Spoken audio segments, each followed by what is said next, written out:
네, 해설 있는 강학 뉴스 7월 첫 주 뉴스 브리핑입니다.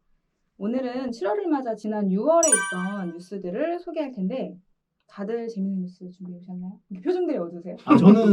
저는 지난 시간에 네네. 그 이나연 모사님이 그 우울한 뉴스 그렇죠. 하요라고 제가 저희 그럼 오늘 새드 엔딩으로 끝나나요? 그렇죠.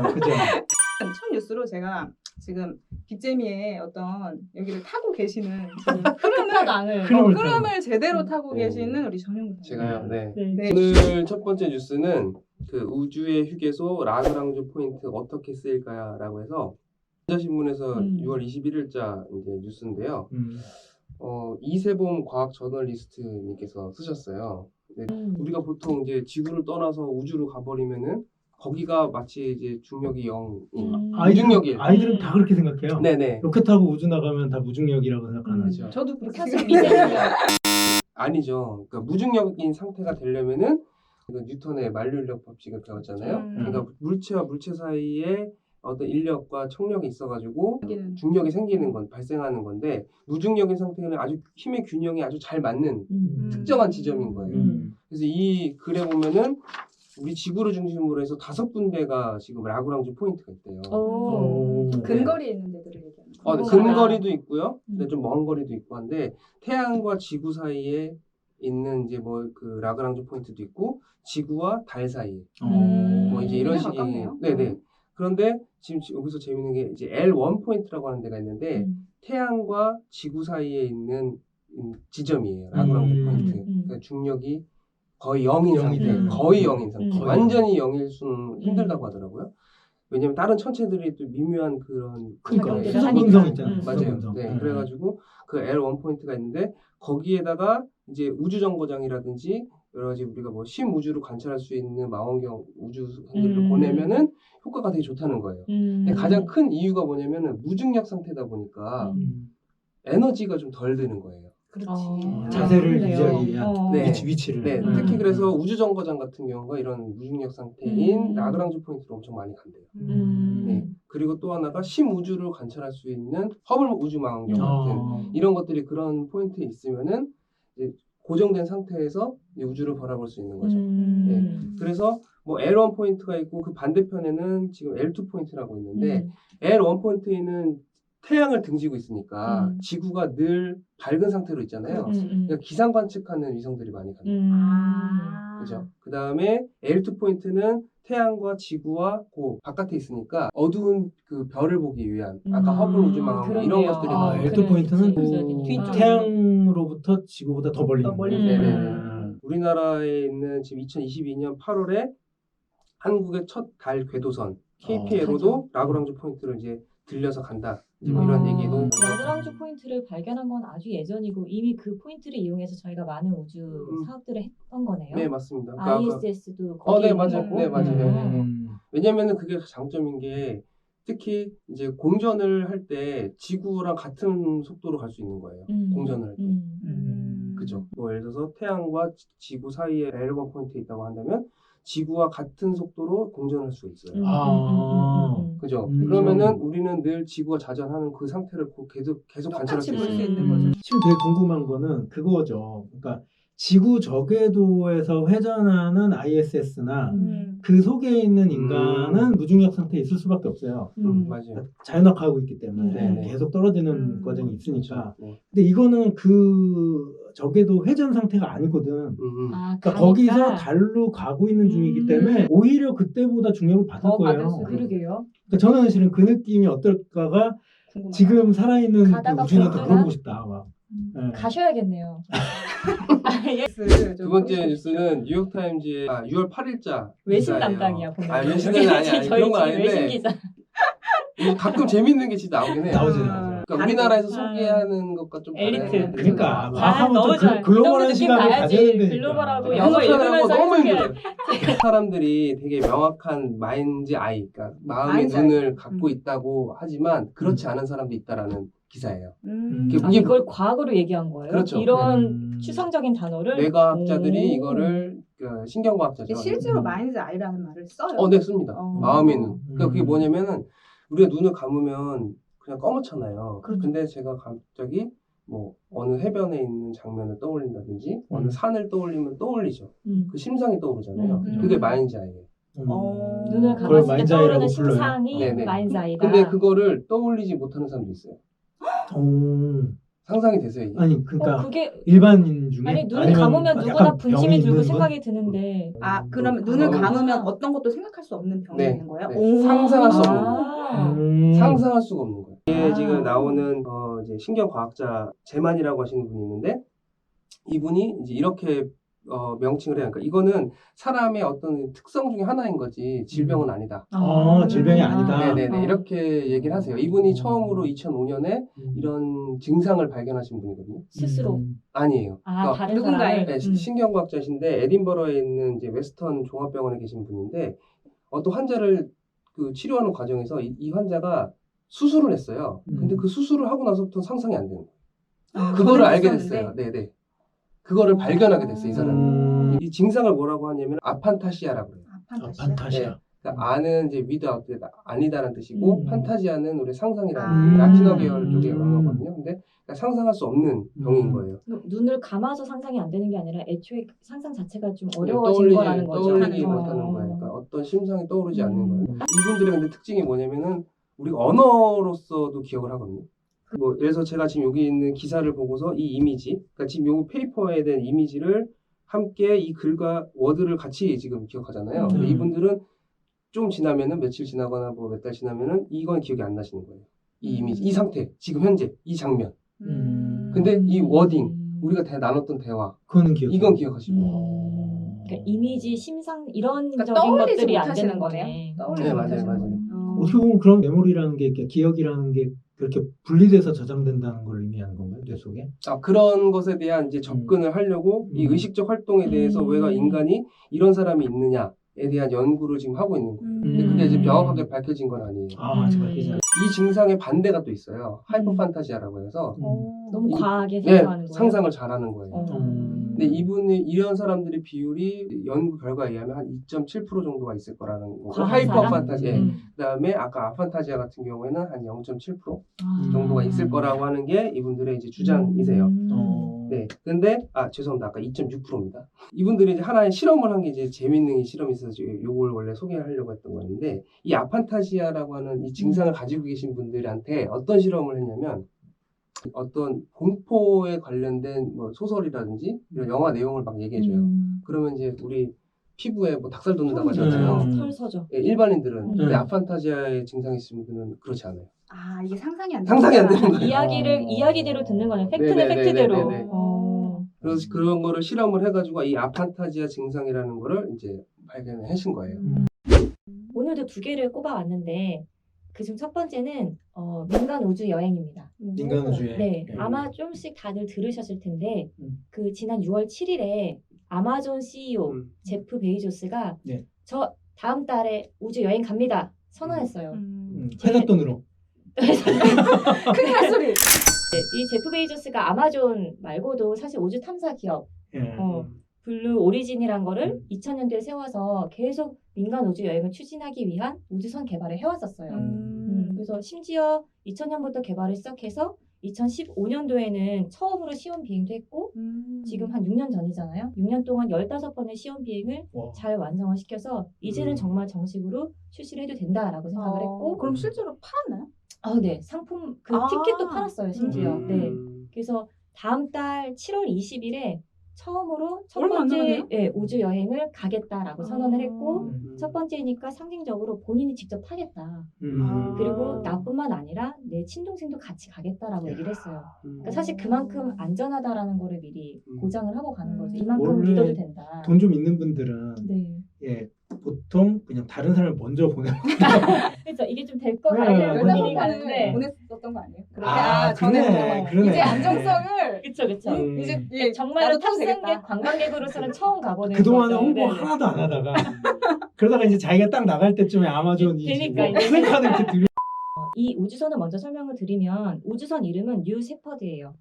그 셰퍼드. 셰퍼드? 네네. 개 강아지. 강아지를 생각할 수 있지만 너무 동일하게 너무. 네, 아니, 저도 비슷한 생각을 했습니다. 나 차마 입 밖으로 내질 않았어요. 인류 최초로 우주에 간 사람이 러시아의 유리 가가린이죠. 그죠. 두 번째로 간 사람은 앨런 미국인인데 셰퍼드. 그 사람 이름이 앨런 셰퍼드. 네, 전공자. 제가 왜 우주인 전공자? 캡슐형 때인데 6인승이에요. 6명이 탈 수 있고 이거는 관광용 상품이니까 편안한 의자에 옆에 창문이 있어요. 창문을 통해서 볼 수 있게. 네, 이렇게 볼 수 있게. 그래서 대형창이 좀 편해 있어줘요. 보여요. 네, 되게 좋아 보이죠. 이번에 6인승인데 4명이 이제 그 여행객으로 참여를 하고 한 명이 그 아까 말한 그 제프 베이조스, 한 명은 본인 친동생, 하나는 표를 그냥 개인적으로 팔았대요. 그리고 나머지 하나는 최근에 경매에 냈어요. 사실 이것도 되게 큰 뉴스였었는데 경매가 6월 12일에 진행이 됐었거든요. 지난달에. 몇 주 전이죠. 그렇죠. 네. 그래서 요즘 코로나니까 전화 경매로 전 세계를 대상으로 시작을 했고 7분 만에 이제 낙찰가가 나왔는데 낙찰가가 무려 2,800만 달러. 그럼 한국으로 이제 300억, 318억 원.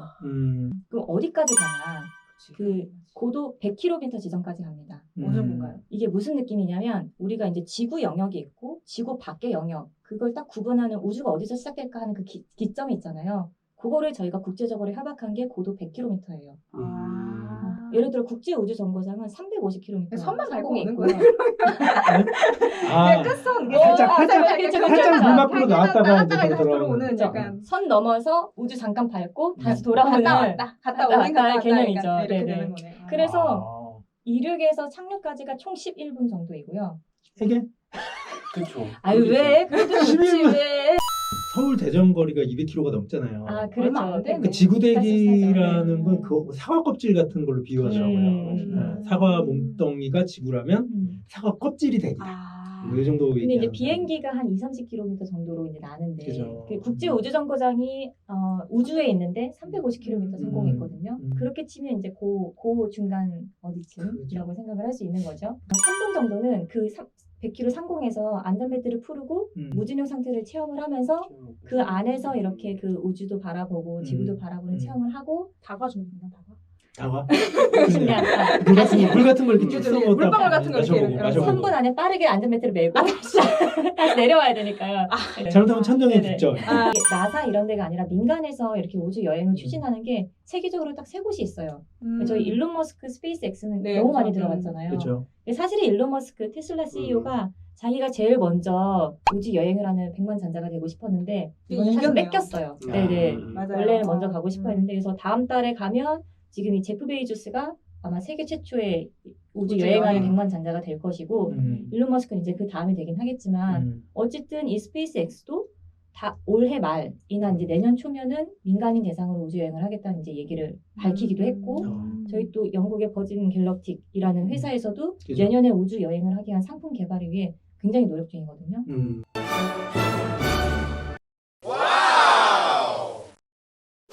두 번째 뉴스는 좀 더 기술적인 부분인데요. 아마 아이폰 쓰시는 분들은 최근에 경험을 하셨을 텐데 업데이트를 하고 난 이후에 계속 핸드폰에 앱 추적 금지 요청 허용하시겠습니까? 맞아요. 네. 이거 계속 뜨거든요. 경고 메시지가. 애플이 계속 지금 프라이버시 강화에 대한 정책을 사실은 작년부터 계속 써오고 있어요.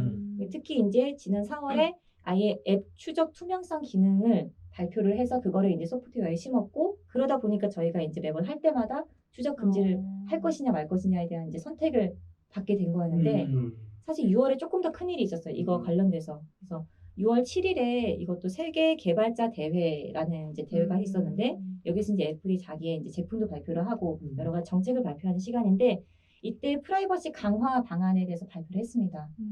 그래서 비전도 얘기를 했는데 이렇게 얘기를 하더라고요. 애플은 이제 사생활을 보호하고 이용자에게 자기 정보에 대한 투명성과 통제권을 제공하는 것을 중시할 것이다. 라고 이제 얘기를 하면서 이용자 식별 금지 정책을 발표를 합니다. 이게 쉽게 말하면 이제 맞춤형 광고가 쉽지 않아진 거예요. 저희가 이제 왜 막 인터넷 쓰다 보면 저희도 모르게 제가 봤던 사이트에 대한 광고가 날라오고 그러잖아요. 근데 이게 사실은 어떻게 된 거냐면 그 저희가 보던 사이트나 그런 뭐 메일, 스팸 메일 본문에 저희가 인지하지 못하는 픽셀이 첨부가 돼서 그거를 통해서 이제 이 기업에서 메일을 열었는지 화면을 봤는지 음. 거기에 인터넷 주소가 어떤 건지에 대한 정보들을 수집을 해왔었어요. 우리가 원하지 않았는데 본 거죠. 그쵸. 그거는 저희 전혀 그 허락 정보에 없이 대한, 그냥 지나간 거죠. 그러면 이제 업체들은 이제 그런 IP 정보와 그리고 저희한테서 받은 그런 개별적 특성들을 모아서 사용자 이제 프로파일링을 만들어요. 핑거프린트라고 말하는데 사용자별 특성을 분석해 놓은 그 파일을 만들고 그거에 따라서 맞춤형 정보를 제공을 해왔던 거예요.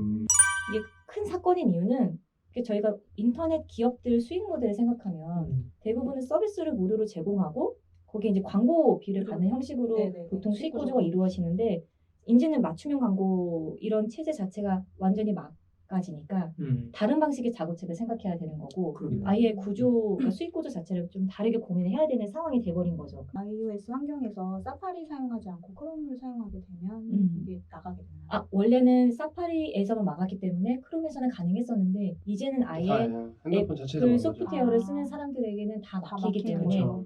소프트웨어 자체에 그걸 심은 거예요. 그러니까 특히 이것 때문에 페이스북이랑 애플 사이에서 이 프라이버시 침해에 대한 이슈가 굉장히 있었어요.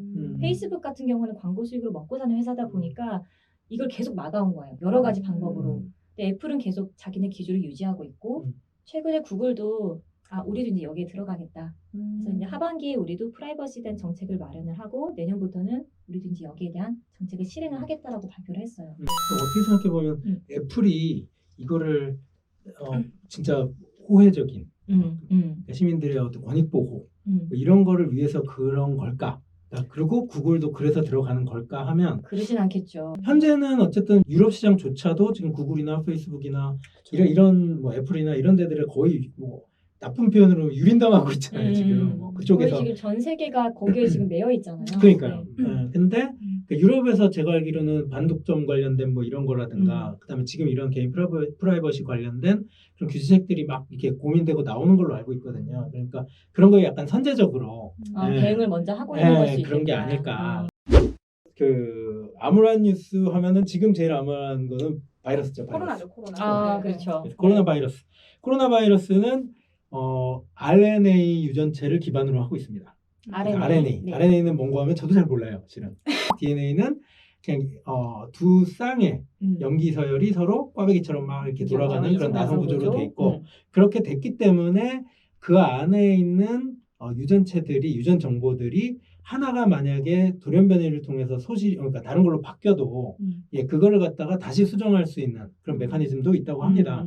근데 이제 RNA 같은 경우는 실은 안에 유전 정보 서열이 바뀌었을 때 그거를 바로잡을 방법은 없어요. 그렇게 됐을 때 보통 많이들 도태가 돼버리는데 혹 가다가 기존 바이러스보다 조금 더 전염력이 높거나 효과가 더 커진 바이러스 입장에서는 효율이 더 커진 그런 바이러스로 다시 변화되는 그런 경우가 생긴다고 해요. 이제 그걸 바이러스 변이라고 부르는데 어쨌든 이거가 그 변이가 여러 차례 있었는데 작년 말에 인도에서 발견된 델타 변이 요즘 되게 심각하죠. 조금 문제가 되고 있대요. 그래서 근데 이게 지금 영국에도 퍼져나갔고 유럽 쪽에 그다음에 지금 미국에도 퍼지고 있다는 얘기고 미국 같은 경우는 특히 그 백신 접종률이 낮은 그 완료 비율이 30% 이내가 된 한 10개 정도의 주에서 이 델타 변이 바이러스에 감염된 환자 수가 증가하고 있다.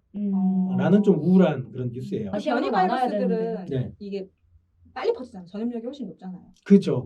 그래서 그 얘기를 미리 해버리셔서 되게 재미가 없는데 죄송합니다. 네, 전현부사님이 또 이제 국제 정보 관련된 외신 담당을 하셨는데 이해 질세라 저도 영어 가지고 오셨네요. 그렇죠. 딱 보셔도 이거 또 놀라지 마세요. 다.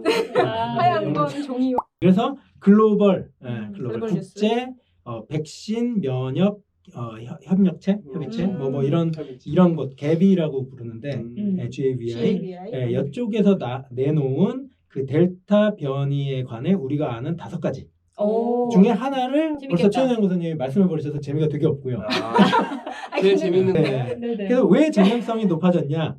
궁금해요. 네네. 근데 뭐 그거는 아까 그 돌연변이 RNA의 유전 서열이 잠깐 바뀌면서 무슨 일이 벌어졌냐면 그 스파이크 단백질, 약간 공모형이 앞에 삐뚤빼뚤 나와 있는 그 부분이 스파이크 단백질이라고 부르는데 그 부분이 그 사람의 어떤 점막의 수용체랑 결합을 한다고 그래요. 그 수용체랑 결합성이 훨씬 커지는 그런 형태로 그 스파이크 단백질이 변형됐다. 그것 때문에 지금 전염성이 되게 커졌다라고 얘기를 하고 이번 코로나에서 델타로 오면서 거기가 더 되게 강화됐다는 겁니다. 그래서 그게 첫 번째 우리가 알게 된 사실이고 두 번째는 그것 때문에 세계적으로 지금 확산 속도가 엄청나게 급증하고 있다는 거, 뭐 그런 얘기가 좀 있고요. 기존에 없던 그런 그 이중상이 막 생긴대요. 그래서 두통, 그 다음에 목 통증, 그 다음에 코 흘림, 그 다음에 고열, 뭐 이런 것들이 나왔고 옛날에 뭐 콧물이 증상이다 아니다 뭐 이런 얘기들이 많았는데 맞아요. 콧물이 있으면 코로나 아니고 코로나 감기다. 아니고 그런 식의. 그래서 안심해도 된다. 그래서 막 지금은 그렇게까지 얘기는 안 하고 있지만. 근데 델타 변이에 대해서는 코 흘림도 실은 증상 중에 하나로 확인이 됐다는 거지. 이제 기존 코로나 바이러스에 비해서 감염이 됐을 때 병원에 입원하는 비율도 되게 커졌다. 위험한 거네요. 네, 그래서 그런 부분이 조금 암울한 얘기고 마지막으로 이제 조금 희망적인 얘기를 말씀드리면 우리 또 대한민국 지금 1,500만 명 이상이 지금 맞았고 지금 막 그냥 막 급상승 중이에요. 맞아요. 갑자기 되게 속도가 빨라졌죠? 최근에. 맞았어요? 맞았어요? 뭐야 이거 뭐야?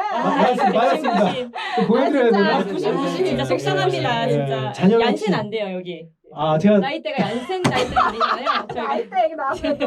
이게 얀센 가능하지 않은 야. 나이도 있어요. 얀센 가능, 얀센 가능. 얀센 39까지 가능하거든요. 여기서 저희는 안 예비고 되는 민방위 거 받았잖아요. 신청 안 하셨어요? 민방위 안 끝난 지가 되셔요. 오래됐죠. 어차피 안 되셔요. 두 번을 다 맞은 접종이 완료된 아니면 얀센 같은 거 한 번이죠. 그걸 맞은 사람들 같은 경우는 실은 상당히 저항성이 크다. 안정적이다. 그래서 이제 인간이 바이러스 때문에 변이 바이러스 때문에 인간이 뭐 위기에 몰렸고 개인 정보는 다 털리고 있고 인간이 지금 진짜 비틀비틀하고 암울하네요. 있는 사이에 치고 올라오는 게 있으니 뭔가 AI입니다. AI를 인간이 만들었잖아요. 그렇죠. 근데 이번 뉴스는 MIT 테크놀로지 리뷰에서 2021년 6월 15일에 나온 또 외신이네요. 네, 제가 지금 외신 쪽에 제가 좀 관심이 많아요. 그래요? 급격하게. 그렇군요. 외신 2, 네네. 네. 어쨌든 그 우버 아시죠? 우버. 네. 우버의 AI 또 연구센터가 있대요. 그래서 우버도 하는구나. 네, 그래서 우버의 인공지능 쪽 파트에서 일하는 연구원인 루이 왕, 중국계 미국인 같아요. 그리고 또 오픈 AI 아시죠? 일론 머스크 아저씨가 또 돈을 대가지고 만든 그래서 오픈 AI의 제프 클론이라는 그런 연구원 등등이 개발한 건데 개발한 그 인공지능 관련된 시스템 포잇, POET. 네, 플레임을 제가 이제부터 그 원어민 발음으로 해드릴 테니까 귀를 쫑긋 세우시고 쫑긋. 포잇. 유튜브에 쳐보면 알는데. 네, 나오는데 거기에 이렇게 못생긴 뭐 이렇게 두 다리 달린 로봇 같은 게 하나 나와요. 완전 못생긴. 근데 걔가 2차원으로 만들어진 화면을 정말 뭐 기듯이 막 가는 장면이 나오거든요. 저게 대체 뭐야? 저 흉측한 저거 뭐지? 막 이렇게 생각을 하게 되는데 재밌는 거는 그거는 학습을 시키고자 하는 대상의 가상 보시예요, 걔가. 실존하는 로봇은 아니지만 가상으로 있는 로봇이고 걔를 훈련시키고 있는 게 바로 포잇입니다. 인공지능을 교육시키는 알고리즘인 인공지능을 거예요? 학습시키는 시스템에 대한 얘기예요. 인공지능이 인공지능을 만드는 거네요. 그죠. 그러니까 인간이 어떤 학습에 대한 기준이나 규칙을 갖다가 그리고 목표를 갖다가 제시해 주는 게 아니고 인간은 실은 그거에 대한 판만 깔아주는 거고 그 포잇이라는 시스템을 걔한테 접붙여 놓으면은 얘가 아까 그 얘기한 그 봇을 교육시키는 거죠. 포잇이. 아니 본인이 교육 그런 프로그램도 짜고 설마 뭐 플랫폼도 설계를 하고 그 교육 플랫폼은 얘가 설계를 하는 거죠. 어떤 교육을 시킬지 이런 이를테면 얘가 걸어가게 하는데 무작정 앞으로 걸어가게 하는데 그 앞에 뭐 도랑을 만들어 놓고 앞에 뭐 좀 높이가 있는 어떤 뭐 뚝을 좀 만들어 놓고 이런 갖가지 방법들을 어디다 어떻게 배치할지 그리고 얘가 그걸 성공했는지 실패했는지 이런 거에 대한 그 문제를 주고 그걸 평가하고 성공 여부를 뭐 이런 것들 그리고 좀 더 하드하게 트레이닝을 시키고 이런 것들에 대한 결정 모두를 그 포잇이 몽땅 하는 겁니다. 루이 왕이라는 분이 인터뷰한 기사를 보면 재밌는 게 컴퓨터를 계속 켜놓고 간 거예요. 포잇이 작동하게. 그러면 회사 측에서 계속 전기값을 내겠죠. 그러면 루이 왕 같은 경우는 매일 아침에 그 컴퓨터를 확인하는 재미가 되게 쏠쏠하다는 거예요. 근데 오늘 아침에 영화에서 보면 컴퓨터 딱 켰는데 컴퓨터 안에서 안녕 잘 잤어 이러면서 갑자기 엄청 성장한 하루 사이에 갑자기 급발진한 거야. 막 이렇게 돼가지고 뭐 어디 집에 잘 그러니까 이러면서 그런 갑자기 2차원으로 이렇게 걷던 로봇이 고개를 돌린 거예요. 갑자기 돌린 거야. 되게 소름 끼친다. 그게 저예요. 코잇을 연구하는 연구원들의 목표는 그냥 특정한 뭐 바둑을 잘 두거나 뭐 게임을 잘하거나 아니면 뭐 단백질 접힘 현상을 뭐 분석해내거나 뭐 이런 게 아니라 그냥 일반적인 목적에 그냥 적용 가능한 그냥 훌륭한 똑똑한 그냥 지성체를 하나 만드는 게 목적이거든요. 통합적인 사람을 대체할 수 있는 보편적 그냥 지능을 보편적으로 사람을 대체하는 게 아니죠. 한두 개를 사람을 잘하는 게 능가하는 아니라 거죠. 그냥. 네, 사람을 능가하죠. 왜냐면 그렇게 얘기하지 마요. 무서워요. 아무런 미래를 얘기하는 거니까요 지금. 네. 그래서 언제 나중에 두고 보셔서 루이 왕과 제프 쿨룬이 연락이 두절되면 뭔가 그 연구에 성공한 게 아닐까. 그러니까 바이러스에 그 국민들이 위협받고 AI가 인간을 지배하는 그날이 오기까지. 저희 뉴스 그때까지만 계속 하죠. 네. 오늘 정말 암울한 뉴스로 네. 완전 준비해 오셨네요. 네. 진짜 네, 오늘 정말 재미있는 뉴스 준비해 주셔서 정말 감사드리고 네. 편집이 너무 걱정이 되는데 오늘 재밌었어요. 저희. 뉴스 브리핑은 다음 달 8월에 또 7월의 뉴스로 돌아오도록 하겠습니다. 지금까지 최윤아, 유만산 윤아연 전성윤이었습니다. 네, 감사합니다. 감사합니다. 감사합니다.